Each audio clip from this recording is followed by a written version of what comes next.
हिस्सा लिया। बहुत बहुत धन्यवाद। भारत माता की, भारत माता की। सुखू भाई, सुखू भाई। महिलाओं को 1500 क्यों नहीं मिलता? महिलाओं को 1500 क्यों नहीं मिलता? सरकार के इस चक्कर को, सरकार के इस चक्कर को, इस गली सड़ी सरकार को। अब मैं कार्यक्रम के मुख्य वक्ता भारतीय जनता पार्टी के पूर्व में रहे प्रदेश अध्यक्ष और ऊना सदर के विधायक माननीय श्री सतपाल सिंह सत्ती जी से निवेदन करूंगा कि वो मंच पर आए और मंच पर आकर अपना वक्तव्य दें। भारत माता की, बोलो भारत माता की, भारत माता की, भारत माता की। वंदे वंदे वंदे। आज के इस सरकार विरोधी धरने में उपस्थित भारतीय जनता पार्टी के हमारे जिला के सम्माननीय अध्यक्ष, 2 बार विधायक रहे श्रीमान बलवीर सिंह चौधरी जी, मंच पर उपस्थित पूर्व में हमारे गंदरेज से विधायक रहे और भारतीय जनता पार्टी हिमाचल प्रदेश के सेक्रेटरी भाई राजेश ठाकुर जी, मंच पर उपस्थित भारतीय जनता पार्टी के पूर्व प्रवक्ता प्रोफेसर राम कुमार जी, मंच 3 जिला परिषद की अध्यक्षा श्रीमती नीलम कुमारी जी, महिला मोर्चा की प्रदेश की वाइस प्रेसिडेंट श्रीमती मीनाक्षी राणा जी और भारतीय जनता पार्टी हिमाचल प्रदेश की प्रदेश कार्य समिति की सदस्य श्रीमती संतोष सैनी जी, जिला परिषद के वाइस चेयरमैन हमारे भाई कृष्णलाल शर्मा जी,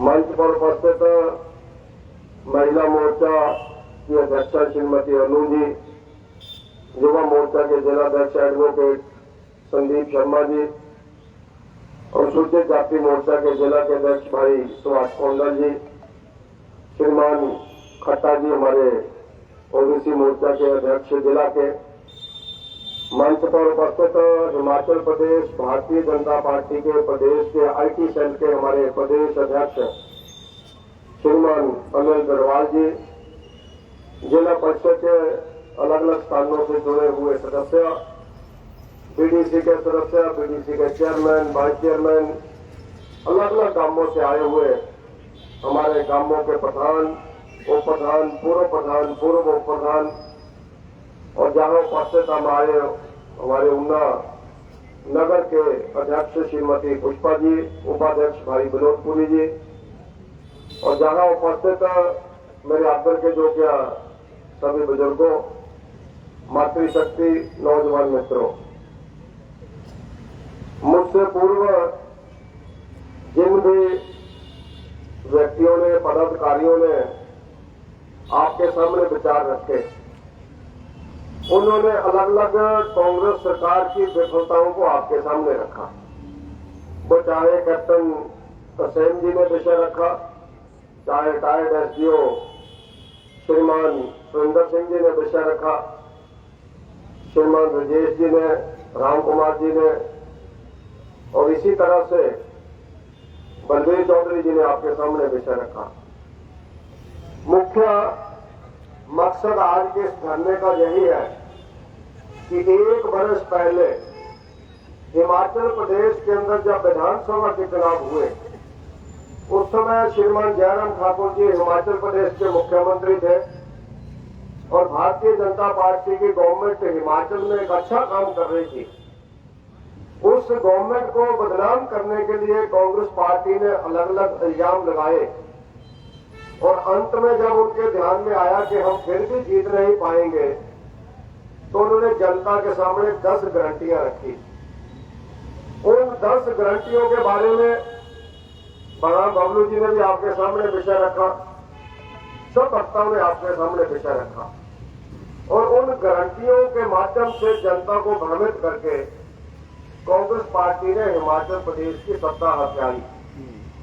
ये वो कांग्रेस पार्टी है जो हमेशा देश के विरोध में निर्णय लेने के लिए जानी जाती है।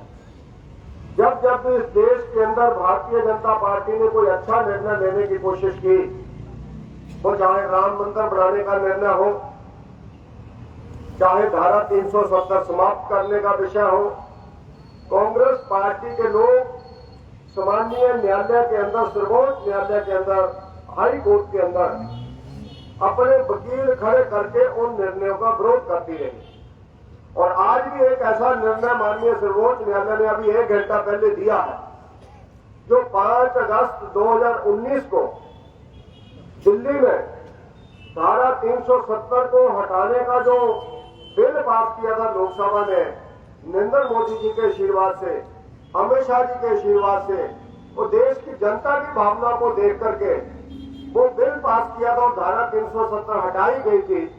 कांग्रेस पार्टी उसके विरोध में अप्रत्यक्ष रूप से अपने लोगों को खड़ा करके सर्वोच्च न्यायालय के अंदर दोबारा से धारा 370 लागू हो, ऐसा केस उन्होंने कोर्ट के अंदर किया था।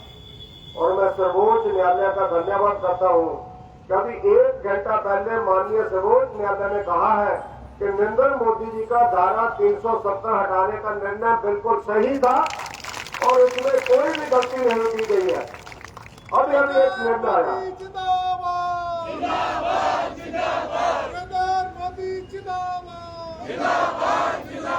यानी मुड़ करके धारा 370 35A को लागू करो, ऐसा कांग्रेस के सहयोगी लोगों ने कोर्ट के अंदर केस किया।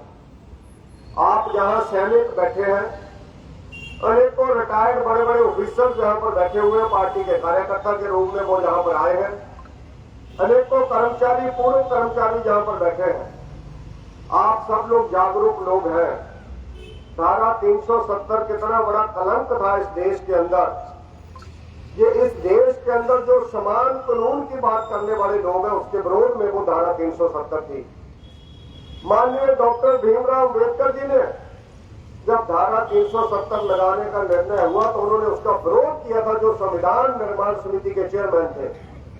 लेकिन पंडित नेहरू जी ने और कांग्रेस की पार्टी ने उनकी बात को नहीं माना और इतने वर्षों तक धारा 370 लागू रही। अलग अलग कानून पूरे देश के अंदर चलता था, लेकिन वो जम्मू कश्मीर के अंदर कानून तभी लागू होता था जब वहां की विधानसभा उसको पास कर देती। अगर वहां की विधानसभा कानून को पास ना करे तो वहां पर देश का कानून लागू नहीं होता। आप कल्पना करो, पूरे देश की संसद बिल पास करती थी और उसके बाद जम्मू कश्मीर में बिल जाता था। अगर लागू करना है तो वो निर्णय लेते थे, नहीं करना है तो नहीं करते थे। ये थी धारा 370। 35A वहां पर इसी तरह की एक धारा थी। वहां पर लगभग 4.5 लाख ऐसे लोग जो पाकिस्तान से आए थे, उन लोगों को वहां की नागरिकता प्रदान नहीं की जाती थी, वहां पर नौकरी का कोई अधिकार नहीं था। जैसे ही धारा 370 हटी, उन 4.5 लाख लोगों को वहां नौकरी का अधिकार भी मिला, पढ़ाई का अधिकार भी मिला, जमीन का अधिकार भी मिला। वो इस देश के नागरिक वहां पर रुचि बन के रहते थे। ये थी धारा 370। लेकिन उसके समर्थन में कांग्रेस के लोग जगह जगह नारा लगाते हैं। वो भगवान का राम मंदिर जो 1528 को इस देश के ऊपर आक्रमण करने वाले बाबर और उसके समर्थकों ने तोड़ दिया था, उसके विरोध में सैकड़ों सालों से आंदोलन चलते रहे। इस देश के अंदर हजारों लोगों की हत्या हुई। इस देश के अंदर कार सेवकों के ऊपर गोलियां चली। लेकिन माननीय सर्वोच्च न्यायालय ने उस मंदिर के निर्माण का रास्ता साफ किया और देश के प्रधानमंत्री नरेंद्र मोदी जी की गवर्नमेंट ने और आदित्यनाथ योगी जी की गवर्नमेंट ने उस अयोध्या के अंदर मंदिर का निर्माण का काम शुरू हुआ, जो 22 जनवरी को वहां पर मूर्ति की स्थापना होगी। लगभग 500 वर्षों तक इस देश के अलग अलग आंदोलनों के अंदर उसको आजाद कराने का आंदोलन किया गया, लड़ाई लड़ी गई और हजारों लोगों की मौत उसके लिए हुई। लेकिन कांग्रेस के बहुत बड़े देश के नामी ग्रामी वकील आज सुप्रीम कोर्ट के अंदर ऐसे केसों के विरोध में वकील खड़े होते हैं जो कांग्रेस के लॉ मिनिस्टर रहे हैं जेल के अंदर, वो वहां पर खड़े होते हैं। ये इस देश की कांग्रेस की असलियत है। ये कांग्रेस देश के धर्म और मर्म को नहीं मानती है। यही कांग्रेस के नेता है जो हमारे मिलिट्री के लोगों के ऊपर उंगली उठाते हैं। सर्जिकल स्ट्राइक हुई तो कांग्रेस के लोगों ने उंगली उठाई कि क्या हमारे सैनिक गए भी हैं या नहीं गए। इस देश के अंदर हमारे सैनिकों की हत्या होती है, शहीदियां होती है कश्मीर के अंदर। कांग्रेस के नेता लोग भाषणों के अंदर बोलते हैं कि हमारी मिलिट्री के लोग कश्मीर के अंदर अत्याचार करते हैं वहां के नागरिकों के ऊपर। ये कांग्रेस का असली चेहरा है। और इसी तरह से जब चुनाव आते हैं तो कांग्रेस के लोग झूठियां गारंटियां देकर के चुनाव लड़ते हैं। हमारे प्रदेश के अंदर इससे बड़ा झूठ पहले कभी नहीं चुनावों में बोला गया, लेकिन पहली बार कांग्रेस के नेताओं ने पूरे प्रदेश के अंदर ऐसा वातावरण खड़ा किया, महिलाओं को ये दे देंगे, नौजवानों को ये दे देंगे, किसानों को ये दे देंगे, कर्मचारियों को ये दे देंगे, ऐसा करके पूरा भ्रमजाल फैलाया। और पूरे प्रदेश के अंदर अच्छी भर्ती चलती हुई जयराम ठाकुर जी की गवर्नमेंट 0.9% से, यानी 38,000 वोट हमें कम मिले कांग्रेस से, सिर्फ 38,000 वोट, और उससे भारतीय जनता पार्टी की गवर्नमेंट चली है। आज जहां अनेकों प्रधान बैठे हैं, अनेकों जनता के नुमाइंदे बैठे हैं, आप लोग अपने मन से पूछो क्या जब से 1 साल से कांग्रेस की गवर्नमेंट आई है एक भी रुपया गांवों में कांग्रेस पार्टी ने डेवलपमेंट के लिए दिया क्या? नगर परिषदों के चेयरमैन, वाइस चेयरमैन, मेंबर्स बैठे हैं, क्या नरेंद्र मोदी जी की गवर्नमेंट के सिवाय, सेंटर की स्कीमों के सिवाय हिमाचल प्रदेश की गवर्नमेंट ने क्या कोई नगर परिषदों के अंदर डेवलपमेंट के लिए पैसा दिया क्या? हिमाचल प्रदेश के हम नुमाइंदे जहां आप लोग बैठे हुए हैं, ऊना जिला की तमाम विधानसभा क्षेत्रों से जहां कार्यकर्ता आए, जो प्रोफेसर राम कुमार जी ने कहा, बलवीर जी ने भी कहा, भ्रष्टाचार चरम सीमा के ऊपर पहुंच गया है। आज सीधा सीधा लोगों से पैसा मांगा जा रहा है और उसमें होड़ लगी हुई है कि कौन सा विधानसभा आगे निकलता है। ऊना आगे जाता है, बंगाणा आगे जाता है, या गगरेट आगे जाता है, या बरौली और चिंतपूर्णी आगे जाता है। भ्रष्टाचार चरम सीमा के ऊपर पहुंच गया है और लॉ एंड ऑर्डर की स्थिति इतनी खराब हो गई है कि हमारे इस जिला के कालूवाड़ में खुलेआम एक आदमी की गाड़ियों के ऊपर गोलियां चला दी जाती हैं और उसकी जान बच जाती है, लेकिन लगभग 6-7 दिनों के बाद उन लोगों को गिरफ्तार किया गया। और एक हरोली की दूसरी घटना जहां पर रामकुमार जी ने बताई, लखविंदर सिंह लक्की के ऊपर 10-12 लोगों ने अटैक किया, उसकी टांग तोड़ दी, 4-5 दिन ऊना हॉस्पिटल में एडमिट रहे, प्लेट पड़ी, प्लास्टर हुआ, आज भी वो प्लास्टर से चल रहे हैं, लेकिन एक भी आदमी को गिरफ्तार नहीं किया गया। उसने बताया है कि मेरे ऊपर इस व्यक्ति ने अटैक करवाया, पंजाब से गुंडों को बुला करके, पंजाब के गुंडों ने आकर के उसकी गाड़ी को तोड़ा, रात को घेर लिया जब वो घर जा रहा था। इसी तरह से अलग अलग गांवों के अंदर अलग अलग लड़ाइयां हो रही हैं, उसमें सीधे आदेश होते हैं पुलिस के लोगों को कि इसमें एफआईआर करनी है, इसमें एफआईआर नहीं करनी है। बदमाशों को पकड़ा नहीं जाता है। हमारे रायपुर सोहरा के अंदर पूर्व सैनिक का बाजू काट दिया, वहां पर लड़ाई हुई। इसी तरह से जब वो हॉस्पिटल में इलाज कराने के लिए आए तो उनके ऊपर हॉस्पिटल के अंदर आकर के अटैक कर दिया गया। वहां पर फिर दूसरे व्यक्ति को चोट लगी जो पीजीआई में गया और लगभग 1 हफ्ता उसका पीजीआई के अंदर आंख का इलाज हुआ। अगर वो पीजीआई नहीं जाता तो शायद उसकी आंख की रोशनी चली जाती। इस तरह से लड़ाइयों के काम, भ्रष्टाचार के काम, देशद्रोह के काम और झूठ बोलने के काम हिमाचल प्रदेश के अंदर कांग्रेस पार्टी की गवर्नमेंट कर रही है। गारंटियों के बारे में बहुत कुछ बोला गया, वो चाहे महिलाओं को 1500 रुपया पेंशन देने का मामला हो, वो चाहे हिमाचल प्रदेश के नौजवानों को 5 सालों के अंदर 5 लाख नौकरी देने का मामला हो, वो चाहे हिमाचल प्रदेश के अंदर गोबर खरीदने का मामला हो, दूध खरीदने का मामला हो, हिमाचल प्रदेश के अंदर कर्मचारियों को सारे अधिकार देने का मामला हो। आज हम कांग्रेस के लोगों से पूछते हैं, और मैं तो उन कर्मचारियों से भी पूछता हूं जो कर्मचारी कांग्रेस का काम कर रहे थे, जरा लो अब डीए अपनी गवर्नमेंट से मांगो ना, डीए 10,000 करोड़ रुपया जो तुम्हारा पड़ा हुआ है, जरा धरना दो ना, निकल करके घरों से बाहर निकलो। उस समय बहुत लोग भारतीय जनता पार्टी के विरोध में काम कर रहे थे, लेकिन आज तुम दबा करके बैठे हुए, किसी की जबान नहीं खुलती है कर्मचारी नेताओं की, बोलने की हिम्मत नहीं है कि हमारा डीए 3 किस्तें होगी, आप लोग दे नहीं रहे हैं। 3 किस्तें कर्मचारियों की रुकी हुई है, क्यों नहीं आते सड़क के ऊपर, क्यों नहीं देते अखबारों में बयान? क्योंकि उनको पता है कि जो बदला और बदली की गवर्नमेंट है वो democratic government Bharatiya Janata party ही रहती है, जो कर्मचारी विरोध में भी बोलते हैं तब भी कोई छेड़ता नहीं है उनको, तब भी कोई व्यक्ति बोलता नहीं है किसी को, क्योंकि हम मानते हैं कि डेमोक्रेसी है, डेमोक्रेसी में हर आदमी को अपनी आवाज उठाने का अधिकार है। लेकिन आज हिमाचल प्रदेश के अंदर सुखविंदर सिंह सुक्खू जी की गवर्नमेंट और मुकेश अग्निहोत्री जी जो हमारे जिला से डिप्टी चीफ मिनिस्टर हैं, वो झूठ बोल करके आगे भी गवर्नमेंट को चलाना चाहते हैं। वो बार बार बोलते हैं केंद्र सरकार हमें पैसा नहीं दे रहा है। मैं उनसे पूछता हूं, आप अपनी गवर्नमेंट का पिछले 1 वर्षों का एक भी काम बता दो जो आपने पैसा दिया और आप लोगों ने उसका शिलान्यास किया। एक काम, जितने भी कामों के उद्घाटन और शिलान्यास किए जा रहे हैं वो सारे के सारे भारतीय जनता पार्टी के समय के, जयराम ठाकुर जी के समय के, नरेंद्र मोदी जी के आशीर्वाद से दिल्ली से पैसा आया और उसका काम शुरू हुआ, काम पूरा हो गया। उस काम का उद्घाटन और शिलान्यास कांग्रेस के लोग कर रहे हैं। एक भी पैसा बता नहीं सकते हैं वो।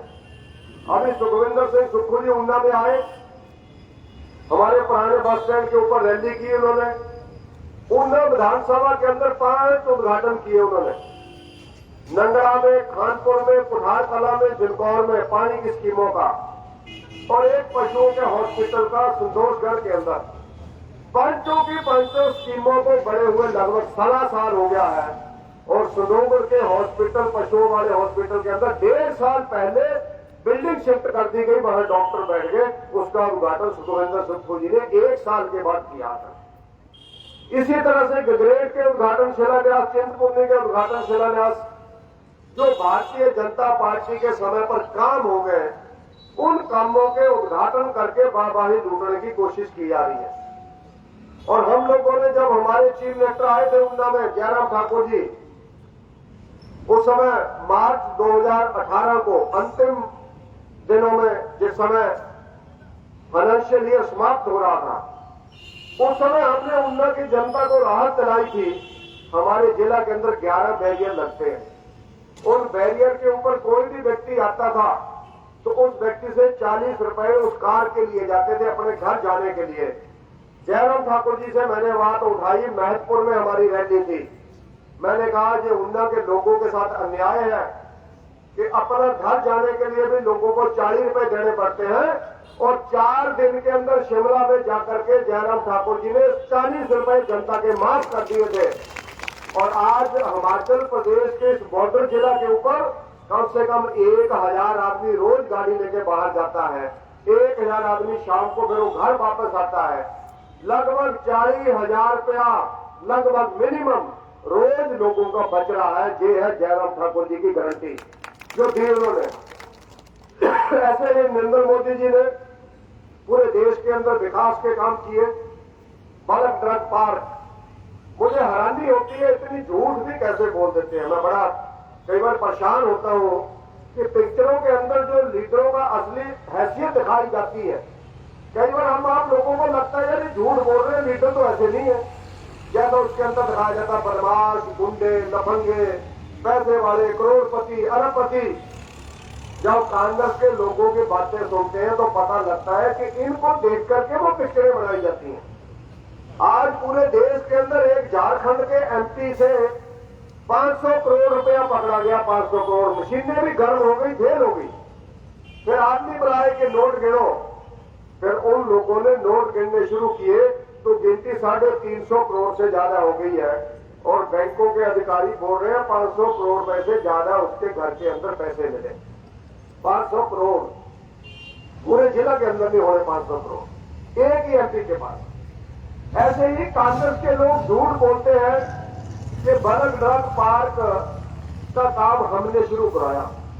नरेंद्र मोदी जी ने 13 अक्टूबर को आकर के करवा चौथ वाले दिन ऊना इंदिरा ग्राउंड में रैली की थी। आपको पता होगा, काफी महिलाएं आप में से बराबर थी। उस दिन नरेंद्र मोदी जी ने 1927 करोड़ के बल्क ड्रग पार्क का वहां पर शिलान्यास किया। उसी दिन वंदे भारत ट्रेन चलाई। और आज वहां के उप मुख्यमंत्री जी बोल रहे हैं कि इन्होंने कुछ नहीं किया, हम लोगों ने उसका काम आकर के शुरू किया। ये कोर्ट के अंदर है कि उनके कार्यकर्ताओं ने, मेरे पास प्रश्न का उत्तर है, मैं राम कुमार जी आपको उस प्रश्न का उत्तर दे दूंगा। मैंने विधानसभा के अंदर प्रश्न किया कि बल्क ड्रग पार्क को रोकने के लिए जिन जिन लोगों ने कोर्ट के अंदर केस दिया तो वो आपके हरदोई के कांग्रेस के कार्यकर्ताओं के नाम है, क्योंकि विधानसभा के अंदर कोई झूठ नहीं बोल सकता है, वहां पर सच नहीं बोलना पड़ता है।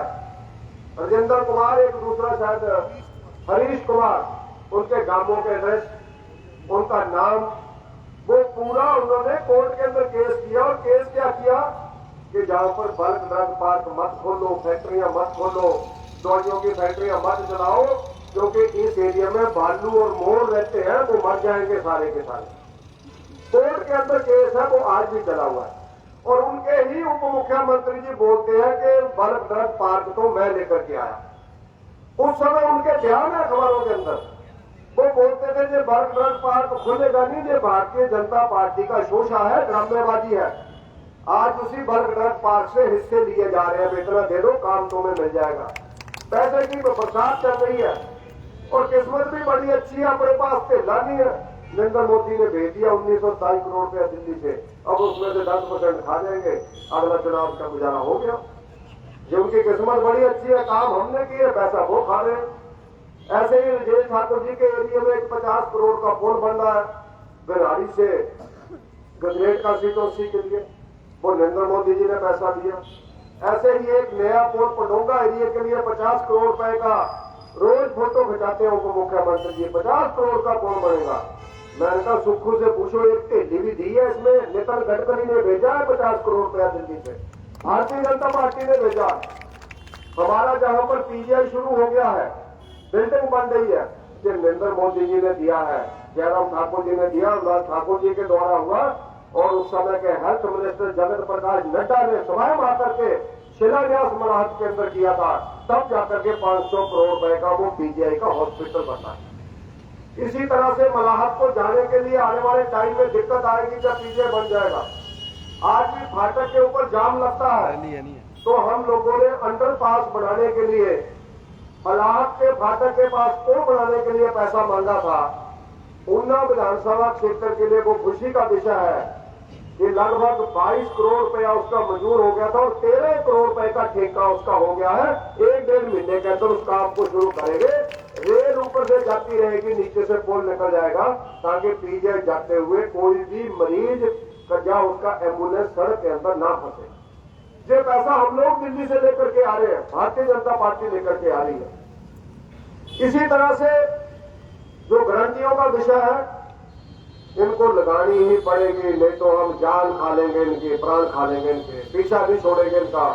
जब तक बहनों को पैसा नहीं मिलेगा, हम लोग इनका पीछा नहीं छोड़ेंगे। तो चिंता मत करो, जो मर्जी करना पड़े, कांग्रेस से पैसा लगवा करके ही हटेंगे, नहीं तो इनको जीने नहीं देंगे। हम चैन की सांस नहीं लेने देंगे इनको गोबर उठाना ही पड़ेगा, वरना हम लोग गोबर की ट्रालियां भर के विधानसभा के बाहर ढेर लगा देंगे। सुखू के घर में जाकर के ढेर लगाएंगे, ऊना से ट्रैक्टर जाएंगे और सुखू के घर के बाहर उल्टा देंगे ट्राली। आजकल ट्राली लानी भी नहीं पहली, चक्री गंजी ऊपर कड़ा चक ढे मुफ्त चला 2 रुपये किलो छठ तो मुफ्त चलाना चक लेंगे, जीने नहीं देंगे इनको, इनके घरों के बाद ढेर लगा देंगे हम गोबर के। दूध 100 रुपया किलो इन्होंने बोला, यदि क्या हवाई बातें करते। हम मानते हैं, हमने विधानसभा के अंदर बोला कि भैया तुमने झूठ बोल दिया महिलाओं को पेंशन लगाने का, एक बार मुकर जाओ कि हमसे गलती होगी, क्योंकि 21,000 करोड़ रुपया चाहिए महिलाओं को पेंशन देने को, 21,000 करोड़। क्योंकि हिमाचल प्रदेश में 18 साल से ऊपर लगभग 25 लाख महिलाएं हैं, तो उन्होंने बोला है कि हम आपको 1500 रुपया देंगे। और कई कांग्रेस की महिलाओं ने तो उन दिनों फार्म भर दिए और लास्ट में वोटें लेने के लिए उनके खाते में भी डाल दिया। ये एक आपको किस्त आ गई और अगली किस्त तब आएगी जब बीजेपी की गवर्नमेंट जाएगी और कांग्रेस की गवर्नमेंट आएगी। और कई महिलाओं ने बेचारी बीजेपी वालियों ने भी पैसा बांटा, फिर बीजेपी ने अगले वाली वोट पा दोगे, पेंशन तो ले लीजिए। हर गांव के अंदर फार्म भरे गए, झूठे फार्म छपाए गए। उस समय भी हमने बोला था, मैंने कहा भैया जो पेंशन लगती है वो वेलफेयर डिपार्टमेंट का फार्म आता है, वो भारतीय जनता पार्टी का फार्म नहीं होता है। और 11 ठाकुर जी ने 60 साल से ऊपर सब बुजुर्गों को पेंशन लगाई, तो फार्म तो वेलफेयर डिपार्टमेंट का भरा ना, कोई बीजेपी के कमल के फूल वाला फार्म तो ना भरा। लेकिन मानती नहीं थी महिलाएं, चुपके कांग्रेस वाले लेकर हमें जानती नहीं रास्ते को फार्म भरने जानती थी कि नहीं जानती थी। फिर उन्होंने खाते से पैसे पाते नहीं, बेईमाना ने गूगल के थ्रू पाते उन्हें क्योंकि अकाउंट नंबर ले रहे थे, अकाउंट नंबर फोन नंबर फिर उनके खाते में डाल दिए। फिर ऐसे टोकन मारो की एक फौज है इनके पास, उनको फोनों के ऊपर बैठाया, उनको बोल दिया सरोज तेरा 1500 पै गया, हाँ जी भाई राती पै गया, उन्हें कारला पैना जिला बीजेपी जानी, वो बेचारी सरोज ने पैसे उन्होंने बाती पैसे उन्होंने ला दी। इसी कारण से इनकी गवर्नमेंट आई है, वरना इनकी हैसियत नहीं थी हिमाचल प्रदेश में गवर्नमेंट बनाने की। इन्होंने महिलाओं को बरगलाया, इन्होंने कर्मचारियों को बरगलाया, इन्होंने बेरोजगार नौजवानों को बरगलाया, इन्होंने किसानों को बरगलाया। लेकिन आज हम ये बोलते हैं कि इनकी गारंटियां झूठी थी। आज गांव गांव के अंदर नरेंद्र मोदी जी का जो रथ घूम रहा गारंटियां लेकर के, वो नरेंद्र मोदी के रथ की गारंटी सच्ची है, इसलिए नरेंद्र मोदी के साथ चलो, इसलिए भारतीय जनता पार्टी के साथ चलो। और अब जब एमपी का चुनाव आएगा, हम सब लोग इकट्ठे होकर के लगेंगे। हम लोगों ने पहले भी इस जिला से लगभग 1.5 लाख वोटों की लीड अनुराग ठाकुर जी को नरेंद्र मोदी जी के नाम पे दी थी, क्योंकि मित्रों अगला चुनाव नरेंद्र मोदी जी का तीसरा चुनाव है और नरेंद्र मोदी जी को देश का प्रधानमंत्री बनाना है और देश के अंदर ईमानदार गवर्नमेंट को लेकर के आना है, भ्रष्टाचार को मिटाना है, देशद्रोही ताकतों को जहां से मिटाना है, तो उसके लिए हम लोगों को फिर से अपने एमपी को जिता करके जहां से भेजना है और नरेंद्र मोदी को तीसरी बार देश का प्रधानमंत्री बनाना। ये हम सब लोगों का कर्तव्य है।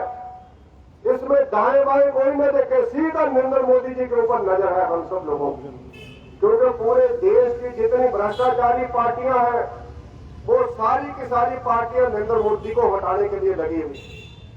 भ्रष्टाचारी लोग आज चाहते हैं कि नरेंद्र मोदी हटे ताकि हमारा जो भ्रष्टाचार का पैसा है उसको कोई पकड़े ना।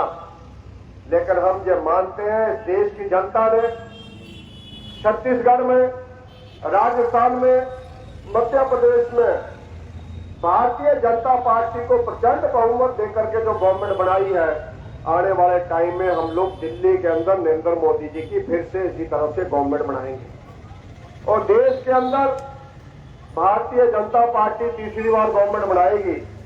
और उसके बाद हिमाचल प्रदेश की गवर्नमेंट का देखेंगे अगली मई के बाद क्या होना है, चलती है या नहीं चलती है अगली मई के बाद। आज ही जनता दल के एक नेता ने कर्नाटक में कहा है कि जो कर्नाटक में कांग्रेस की गवर्नमेंट बनी है ज्यादा समय नहीं चलेगी, ये जाएगी। जनता दल के नेता है एक वहां पर, मुख्यमंत्री रहे हो पहले, उन्होंने कहा जाने वाली है, ज्यादा लंबे समय नहीं चलेगी क्योंकि भ्रष्टाचार चाहे सीमा के ऊपर हो गया। ऐसे ही हिमाचल प्रदेश के अंदर भी जो भ्रष्टाचार है वो सिर चढ़ करके बोल रहा है। हम आप लोग कल्पना नहीं कर सकते हैं किस तरह का भ्रष्टाचार चला हुआ है, किस तरह लोगों से पैसा उगराया जा रहा है, कैसे बड़े बड़े लोगों से पैसा लेने के लिए उनको डराया जा रहा है और किस तरह से भारतीय जनता पार्टी के लोगों को गुंडागर्दी के माध्यम से दबाने की कोशिश की जा रही है। ये पूरे प्रदेश के अंदर चला हुआ है। तो इसलिए मेरा बुजुर्गों से, मातृशक्ति से, नौजवान मित्रों से आग्रह रहेगा कि जिस तरह से आज आप सब लोगों को बुलाया गया और आप लोग भारी संख्या में जहां पर आए, ऐसे ही जब जब भी पार्टी आपको बुलाए आप लोग अपना समय निकाल करके जरूर आए, क्योंकि ये लड़ाई भ्रष्टाचार के विरोध में लड़ाई है, ये लड़ाई गुंडागर्दी के विरोध में लड़ाई है, ये लड़ाई झूठी गारंटियां देकर के जो सरकार बनाई है उन झूठी गारंटियों को बेनकाम करने के लिए ये लड़ाई है। ये लड़ाई कोई व्यक्तिगत नहीं है, कोई हमारी जानी दुश्मन नहीं है, लेकिन ये लड़ाई मित्रों सच और झूठ की लड़ाई है। इसलिए कि सच और झूठ की लड़ाई को लड़ने के लिए आप सबका साथ चाहिए, महिलाओं का भी